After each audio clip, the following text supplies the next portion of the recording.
जहाँ जइबऊ है मांगी 10 लाख रुपइया। जहाँ जइबऊ है मांगी 10 लाख रुपइया। दहेजवा के चलते लोग भइल बा कसइया। दहेजवा के चलते लोग भइल बा कसइया। पूरा ना होई बेचबा खेतवा बखारी हम कुंवारी रहब।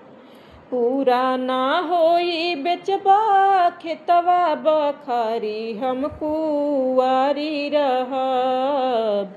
केहू ना बूझी पापा तुहरो लाचारी हम कुंवारी रहब।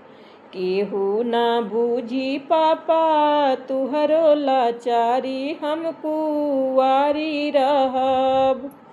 अब नाही जइहा पापा दूसर के दुआरी हम कुंवारी रहब। अब नाही जइहा पापा दूसर के दुआरी हम कुंवारी रहब। केहू ना बूझी पापा तुहरो लाचारी हम कुंवारी रहब। केहू ना बूझी पापा तुहरो लाचारी हम कुंवारी रहब। कई के जमानावा में हमके कई गलतिया। कई